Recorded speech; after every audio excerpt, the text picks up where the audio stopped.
Good evening, everybody. Hello and welcome to our first official webinar. Today we're going to be basically accomplishing two tasks. Number one, I'm going to be giving a company update. Typically I do this in an email format, but it just sort of naturally fits in as we have a bunch of new exciting stuff to talk about. And I think this is relevant not just for our tutors, but also anyone who might want to peek in and just learn a little bit more about Student Circle. So how's my mic? My mic seems a little hot. Okay, there we go. All right, so to begin with, I'm going to be talking about a new website update we've just rolled through. I'm going to be talking about how advertising is going, and also I'm available for questions. I have the question bar, I hope, up here running. Looks like we're all good to go. So following advertising, I'm going to talk about expectations for the spring, and then we're going to be moving into really the webinar content. And I'm going to be talking about our Creative Educator discussion series, the Google Drive library, which has just received a substantial update. I'm going to be talking about a pilot mentorship program that is going to be available to the entire organization, and an introduction to IXL, which has been something that I've wanted to do for a really long time. IXL is a fascinating, great company, and I was actually reading about their history. They founded about a year before we did, and I remember using them. I had no idea they founded right around the same time as us, but I've basically been using them since the very beginning, and now they're a humongous program, but still really good, really diverse and great tool. So we'll be talking about that. And I have a presentation I've put together here for IXL specifically. That's going to be kind of the meat at the end of this. All right, so talking about the website first, I'm going to have the website take over most of the screen here. No, not that one. Okay, so with the website, it kind of looks the same. However, a lot of new functionality has been added in. If you haven't seen the website for a while, you might recognize a new header, and just right off the bat, a new header. And these are some tutors that either work with us or have worked with us in the past, kind of representing the subjects we take care of: language, science, mathematics, English, reading and writing at different levels. Okay, so to begin with, we've had the About Us. I've added some information on our team. So you'll see my face right here, and then a couple of our tutors. I'm super interested in adding some more tutors to this list. So if you watch this video and you're one of our tutors and you're interested in being featured on the website, please let me know. The reason for that, we have so many tutors in this organization that I would like there to be a little more representation than two. These are two fantastic tutors. That said, I would love to just have a couple more faces there so people get an idea of kind of who we work with. So some of the functionality I've added in here, you have a map that basically tells you where this person is available. This is not their home address. This is just the city that they live in. So we got Bellevue there for Carrie, and under the bio we have some more information about them. You're able to book a session there, and then we have a little notes section here where you can directly book a session with Carrie. So, and then I got a little bio too, but I'm not offered as a tutor right now, so you can just read a little bit more about me if you want to hear about all that boring stuff.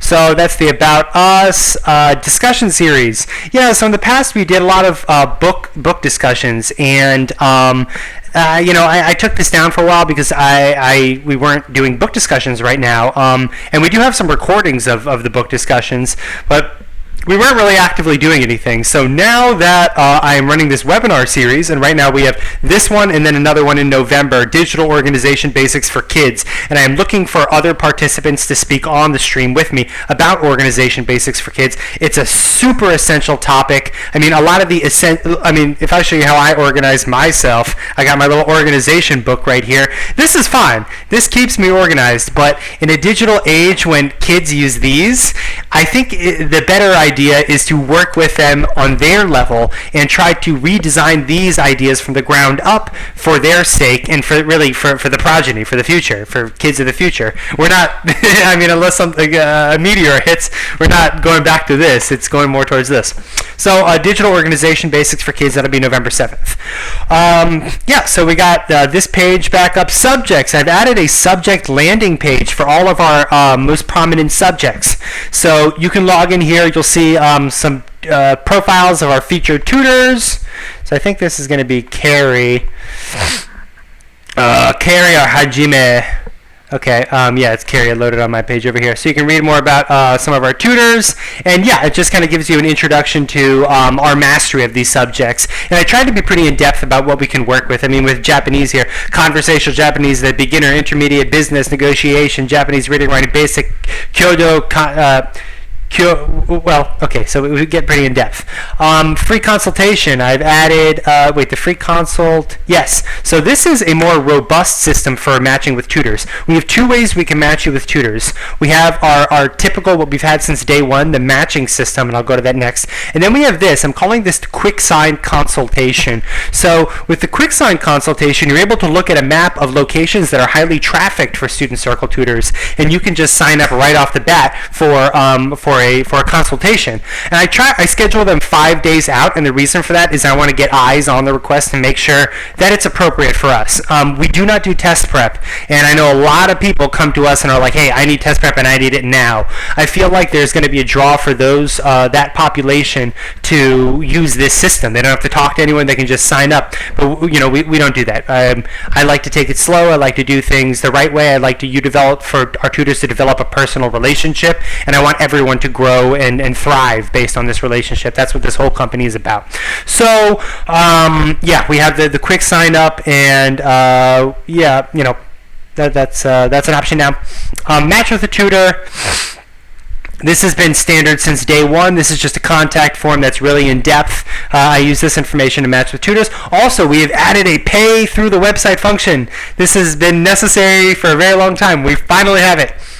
So yeah, I offered a little discount on people who want to buy in bulk, and I just basically take this money, manually attribute it to their account, and people have a positive balance of however much they spend. So let's say you spend $500 and your rate is $50 a session. Every session you're knocking down on that $500, and when you get to zero, then the system will start generating invoices for you again. So it integrates perfectly with our existing system. So that is the website. Moving on to advertising. Okay, so let me go back to the home page just because I'm going to be talking here for a moment. Okay, good. I saw the stream look like it froze for a second. Okay, so advertising. Optimistic. I am definitely optimistic. Let me get back to the page. Let me share some numbers here with you.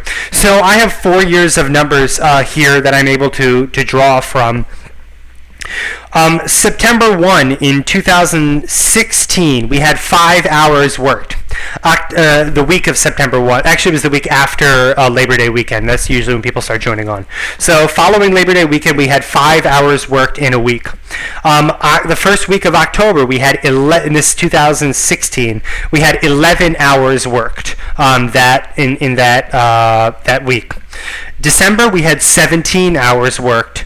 May, we had 50 hours worked. So there is a big jump in the spring, but let me continue here. 2017 here, we have 8 hours worked in the first week of September, 13 hours worked in the first week of October, 30 hours worked in the first week of December, 60 hours worked in the first week of May. So let me now share with you the numbers so far this year.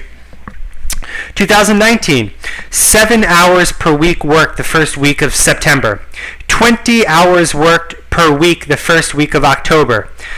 That is better than any other month that's happened so far. I've integrated some really aggressive advertising tactics on new platforms. Basically, the company grew up on a single platform. They kind of went defunct and just aren't reliable anymore. So I diversified last year, and last year was kind of a struggle just because I didn't find any traction. And personally, I was going through some moves. I left Seattle to go live with my girlfriend in Huntsville, Alabama, which is where I'm working from now.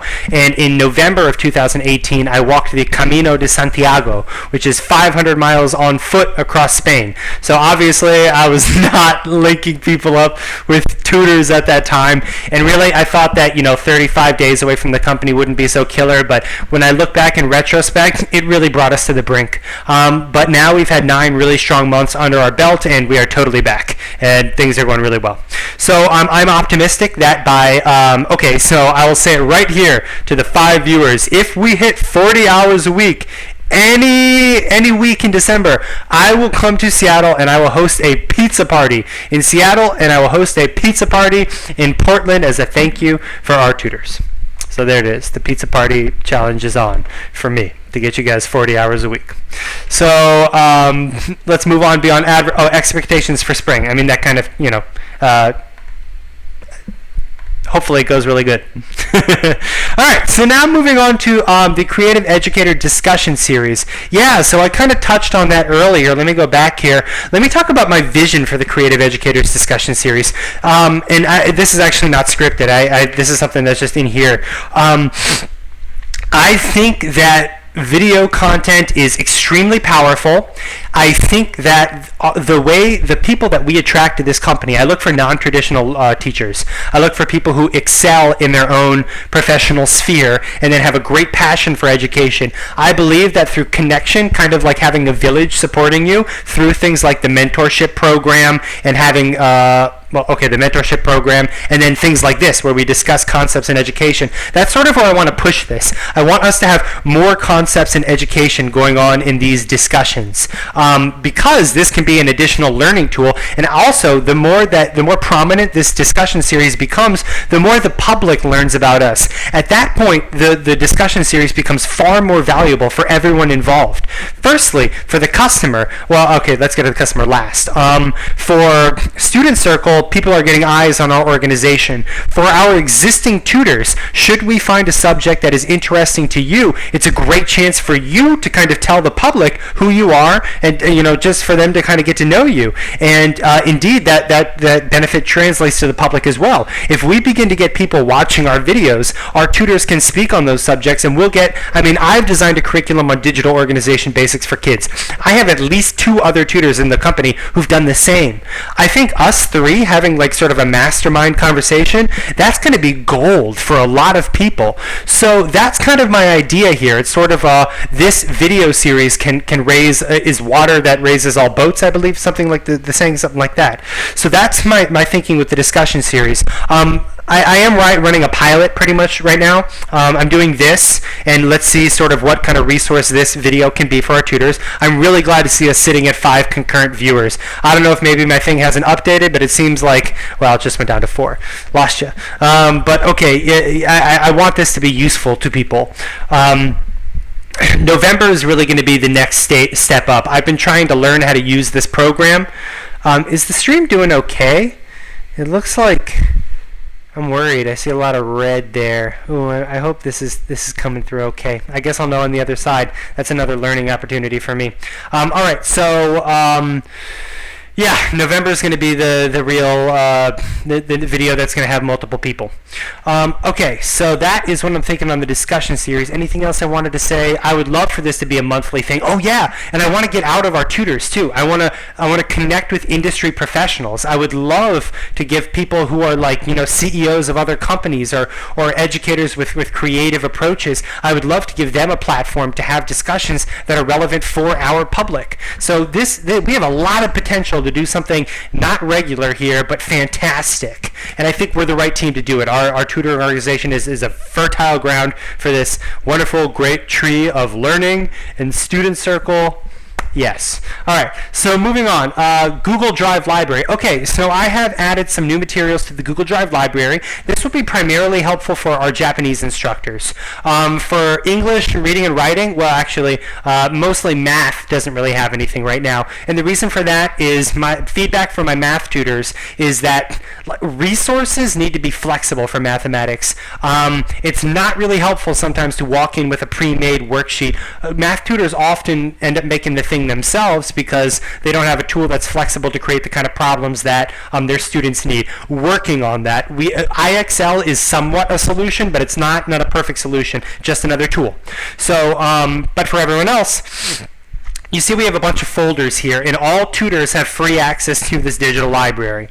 So let's go into Japanese. I've bought a bunch of introductory materials, just things that are fun to work with kids. For example, let's look at Japanese pronunciation, writing katakana. So how to pronounce Japanese words, and just a worksheet you can start your sessions off with, and yeah. So I have a bunch of things like that. Intro to katakana. Where's the Japanese culture one? Ah, yes, the cultural introduction. This seems like it'd be a blast for a younger student. There's little crafts you can do in here. There's information. It's not loading very well.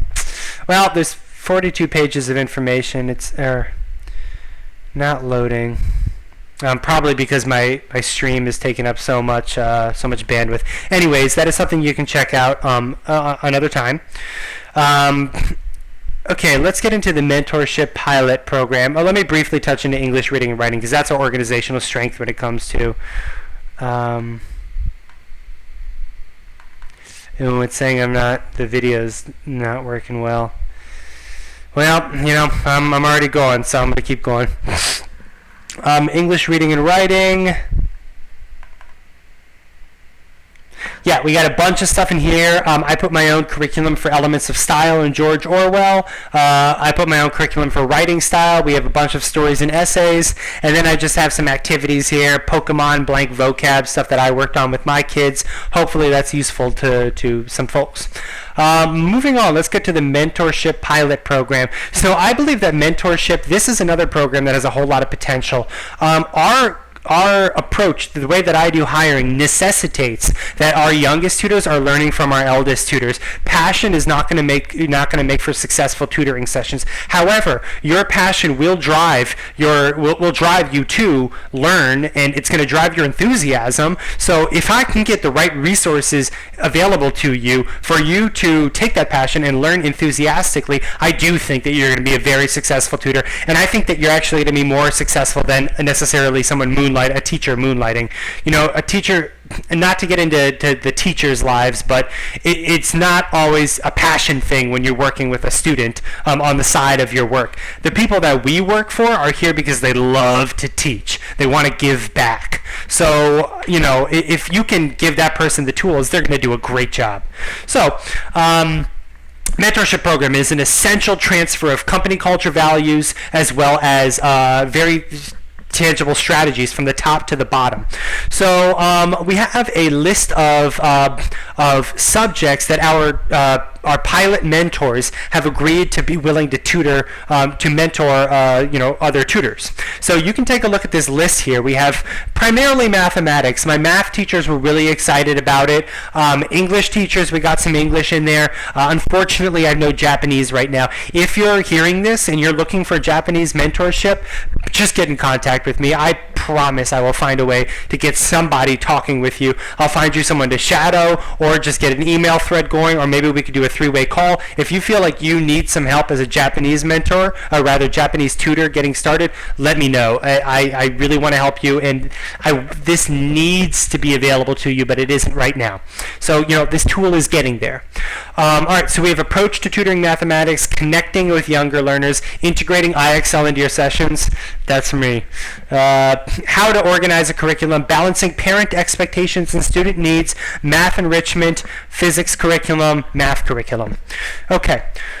So yeah, the pilot program is running from October to December. Essentially, it has 3 steps. I will help you develop an initial email that goes from, you fill out this, I get in contact with you, you and I develop an email where you elucidate the issue that you're facing, and that goes to the mentor. The mentor writes you back a thorough response with actionable steps. It is then on step 2, the mentee to integrate those steps into their sessions, and then to write back in 2 to 5 weeks on the experience. How did it go? At that point, either the session can end, the mentorship can end, the tutor, the mentor will just thank you and say, great, I'm glad it worked, or we can go into another iteration of the same. The mentor responds with another in-depth with actionable steps.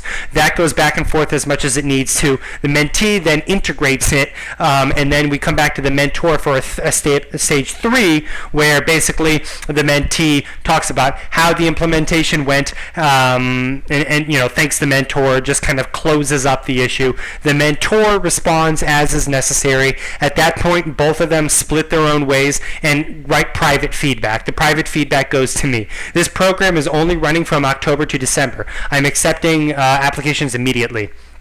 The idea is based on this experience. In the future, I can work with like a mentorship platform. I'm talking to salespeople right now, trying to find the right platform for our needs. But basically, this would be a tutor-to-tutor mentoring, and I'm thinking of tutor-to-student mentoring.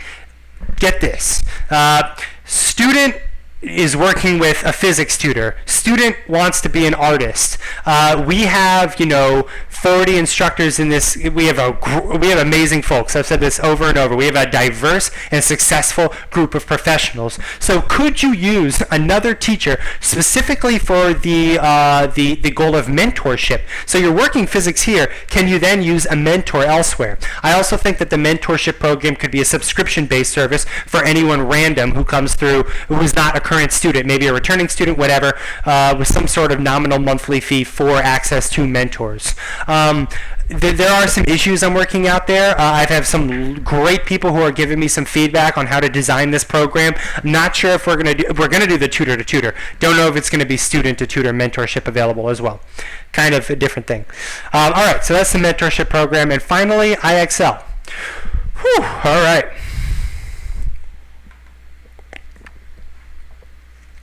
Okay, why am I on this? Hold on. Okay. All right. Sorry. Okay. So, can I get into I'm just going to work with it this way. Hopefully you're able to view okay. And I know I'm in the way, so let me bring it in like that.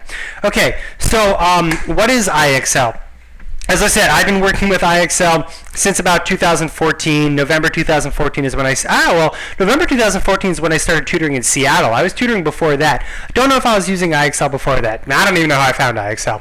Anyways, started with mathematics. Yeah, their questions are algorithmically generated.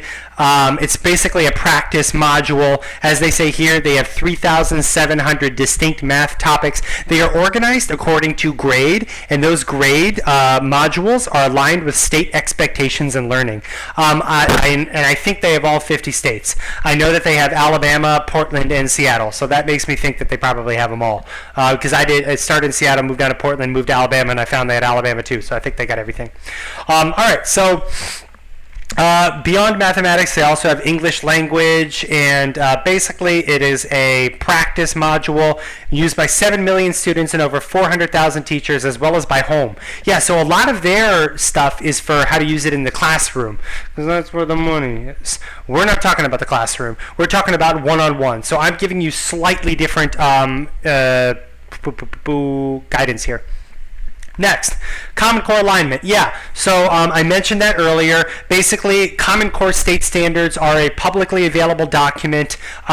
The practice regimen that IXL develops, they have developed in cahoots with the state system. So if you're supposed to learn 500 skills in 9th and 10th grade in geometry and algebra, the IXL has 500 different practice modules, one specific for each little skill that you're supposed to graduate out of those classes having mastered. So perhaps you're starting to see the utility here, but it's probably still pretty abstract. So let me continue on. All right, so integrating IXL into lesson plans. Okay, I should probably bring up the site for you. Give me a second. Yeah, let's talk about analytics. Yeah, we got to talk about analytics. Okay, and I got to talk about our subscription. So I was on a trial membership, and I repurchased subscription today. So we're back on. I used this for about a year, from 2017 to 18, maybe even longer. And then I canceled it for a while because folks weren't using it. So I'm hoping that this can sort of orient you with the program so we can get people using it, because it's an awesome tool. It's just kind of obtuse and hard to know how to use it. All right, so here we are at the landing page. As I said, everything is organized to state standards. I'm signed up for Washington State right now. So let's go into 6th grade here. 6th grade mathematics. Every one of these little items here is a practice module. Let's go into mixed operations, for example. So I'm going to be presented with parents' results not recorded. That's okay. So I'm going to be presented here with a problem. Multiply 797 times 5. Okay. All right. Well, that's honestly a little bit beyond my. Well, maybe I can do it. 8 times 5. I'm gonna embarrass myself. Let's just, you know what? Stick to what we're good at, huh? Okay. So 3,985. Duh. 3,985. Enter. Keep it up. Okay, I got the question right. Not a surprise. So my SMART score here jumped from 0 to 10. The more questions you get right, the closer to 100 you get. It's a dynamic scoring system. However, the closer to 100 you get, the harder the questions get. Around 80, that's what they say is proficiency according to IXL. 90 is like, I don't know what the word is, but 100% is mastery. All right, so the reality is, let me hold off on that. All right, so language arts is very much the same. If I click into language arts, let's look at 8th grade language arts, 162 skills. Again, these are aligned with state standards. So for theme, or let's go writing strategies, organizing writing, ordering topics from broadest to narrowest, organize information by main idea, transitions with conjunctive adverbs. I probably couldn't do that. When you get a question wrong, it shows you directions, kind of like textbook quality. So if you remember back in mathematics, if you're a student who struggled with mathematics, or there's only one way to get good at math, and that's practice, so everyone is that, and you would go through the textbook and it would give you an explanation, you'd be like, what does that mean? This doesn't work. It does work, but like you just, you're not quite there yet. I would put their explanations on the level of the textbook. So that's one weakness of the system. It's not, it doesn't it's not perfect. It's still just a textbook explanation on what you got wrong and how to do it right. But it's something. So let's get into the true strength of IXL. The true strength here is not that you can practice, but it's in the analytics. So if we click into analytics, they have basically analytics is kind of set up for classrooms. It's just the format is difficult. So I will tell you right now. Oh, actually no. Okay, this is the parent. All right, no, I'm wrong. For my trial, I was on a school trial. Now I'm back on a small group, and this is actually a little different. So in the last 30 days, admin has 0. That we just restarted. Let me go to all time here. Okay, so all time we've spent 56 hours. Now let me show you why this system is really special. You can click into any practice, basically when a kid sits down and starts working, it's going to log what they worked on, how long they worked on it, what they got right, what they got wrong, and it's going to organize that neatly into a little package for you, the educator, for you to open up and basically gain a whole lot of insight into their sessions. Now, you can also find out some interesting things about students as you work through this. So let me find an example here. I found it earlier today. All right, so this student right here on Saturday, July 7th, 2018, spent 56 minutes and answered 58 questions. I remember this. This student was a warrior. This student fought to get these answers. Let me show you. All right, so I'm clicking into the session. It's going to offer me some insight into this student's performance. Loading up here. So you see here a chart of how the student performed. You can see that basically, it looks like they answered over 120 questions. And the session I'm looking at here went July 7th from 9:58 to 10:59 p.m. Like I said, this student is a warrior. Hope she's at Harvard now. She got from 92 to 100, so you can see where her session started here. I can see it on my screen clearly in the dark green. You see she got a question right and she got a couple wrong. She got one right, she got one wrong, one right, one wrong, and she really battled her way up to 100. My God, that is impressive. I can tell basically a student's experience from this activity here. Honestly, I think this student worked a little bit too hard. I don't think this is effective. I think that better than her beating her head against a computer for an hour, it would have been better for me to sit with her and help her get to 100. Because if she could get to 80 by herself, that means she had a pretty good grasp on the subject. She was probably missing out on, what was she missing out on? Well, I can actually click into her questions here. Let me see, show only the wrong ones. Show missed questions only. So what I like to do is I like to print out these questions and bring them to our session. So hold on, my internet's going real slow. Water break.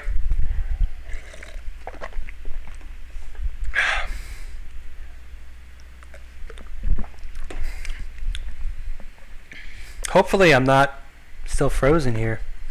Let me see if my internet's working at all. Okay, internet's working. All right, so it's not loading right now, but please trust me. I don't want to hang out here. Hi, Arisa. Do you have access to which materials? Okay, so yeah, you can print this out and okay, I'll wait for the answer. Yeah, print them out, bring them to your session. Let's get back now to, unless there's anything else about analytics I want to talk about, or if anyone has any questions about analytics, I'm happy to answer. But really, this is the strength of it. It's the visual, it's the seeing how they did. Let me get back to my presentation now. Okay, so integrating IXL into lesson plans. As I said, this system is great for which materials? Yes. For Japanese, they are available here.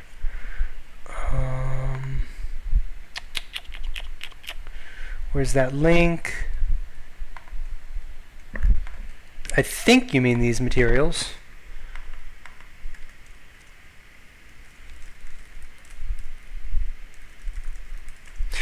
Okay, so integrating IXL into your lesson plans. It's a flexible tool, however, it's not perfectly designed for the tutor. So I'm going to talk to you about some of my, and I'm going to now close the little thing there. So I'm going to talk to you about my strategies that have worked. Of course, Arisa. Thank you for listening. Thank you for being here. Homework, assessment, and practice. It's great for all of these tools. Let's talk about homework first.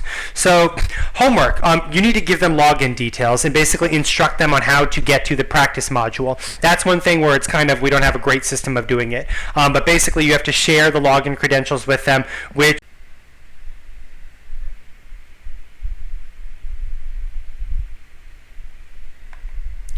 okay, I think we're back. All right, so I'm going to try to get through this quick because my internet is clearly not doing well right now. All right, so they need to have login details. Basically, you need to assign them a regiment, and then you know, they complete it for homework, and then you're able to log in, you're able to look at their performance, see what they did right, see what they did wrong, see how long they spent, see how many questions they got right or wrong, and then, you know, progress. So working side by side with students, you can use this for in-class practice. So as I mentioned, IXL aligns with state standards in education. So you can do something like geometry, and let's say they're working on, just to make this easy for the example, Pythagorean theorem.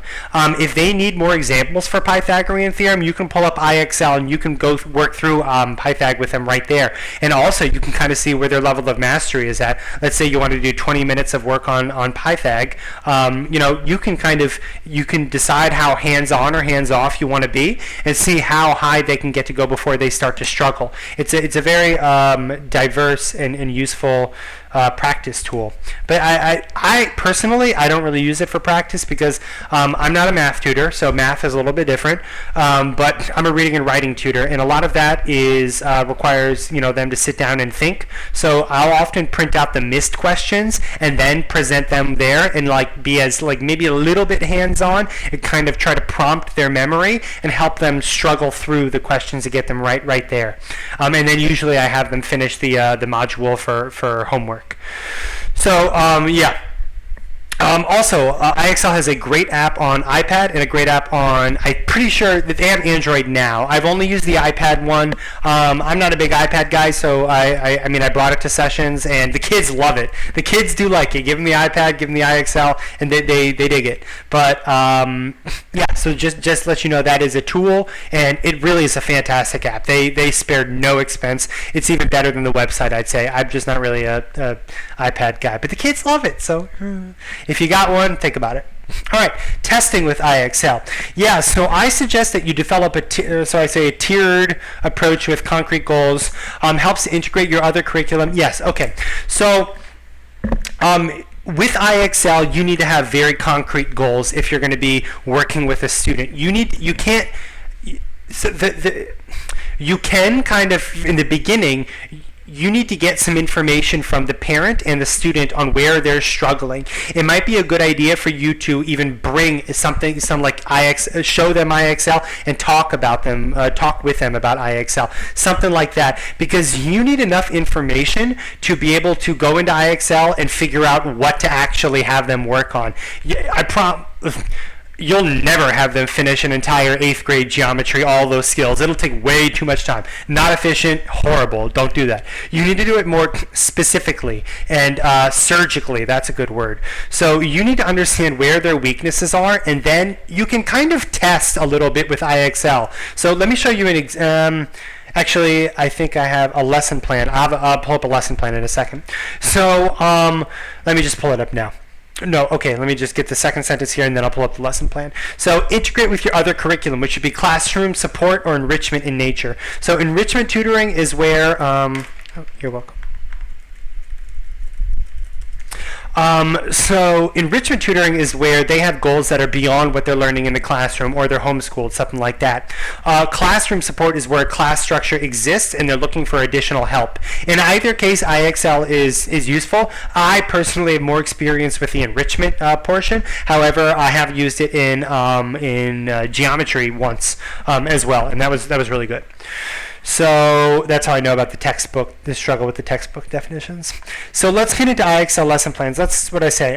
Enrichment, there's an intimate relationship with IXL and classroom activities. It should inform and be informed by instruction. Yes, it's iterative. IXL won't be a one-time thing. I recommend a 4 to 6 week cycle where you reconsider what you're having them work on and kind of rechart and tinker with the goals depending on their performance. And it's a learning opportunity, and I would love to mentor you in IXL. If you want me to kind of be like offhand, if you want to come back to me every 4 to 6 weeks and how is this looking and talk about the student experience, I'd love to help you with that. So okay, let's go to my lesson plan here.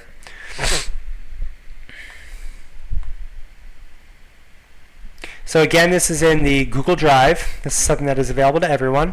Sample IXL lesson plan. Yeah, so it's not a robust document, but it'll kind of give you an idea of what I'm talking about here. So here's an example. This is a student. I only took one piece of what we were working on. This is a little excerpt from our lesson plan. But the parents, he was in an extremely challenging program, and the parents thought like he was taking forever to write. He would like sit and think for a long time, and he was a young kid, 3rd, 4th, 5th grade. His brain was not aligned for what they were asking him to do. So I tried to find creative ways at kind of jogging his thinking, or maybe give him some concrete steps. Sorry, this is like 2.5 years ago, but give him concrete steps for him to like, okay, so I'm presented with a problem, I'll do the 3 things Theo taught me and see if I can then use the follow-up steps he taught me to get this going.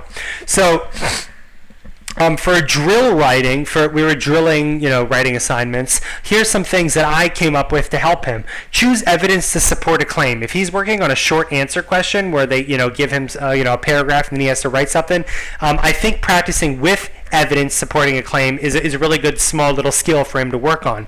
And his work on that will also inform our work in the classroom when we talk about supporting a claim. So, it's basically practice what you learn in class. It's kind of the idea here. But determine the themes of short stories. That's another thing you could get presented with on a short little kind of essay format question. Which sentence is more formal? Yeah, a lot of students struggle with understanding kind of what formality is at that age. It takes some experience, and this work right here helps them with that. Also, it's a crying shame that kids aren't learning about how to write emails and stuff like that. They just don't, and I see it in some of even my younger employees.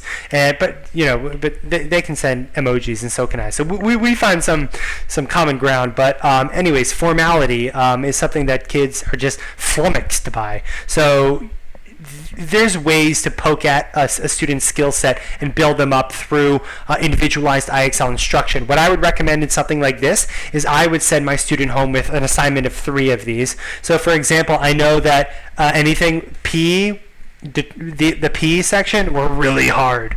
O was not really hard. So I do something like the first class, I'd give them an O, an S, a K, and a P.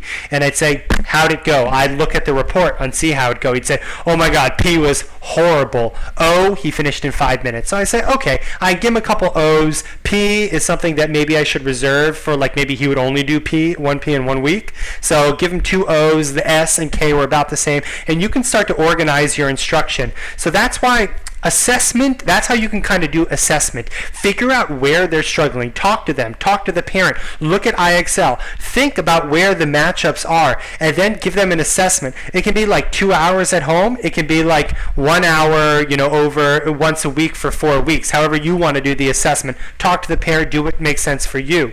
But yeah, once you start to have some understanding, and it's basically kind of like playing that game Minesweeper.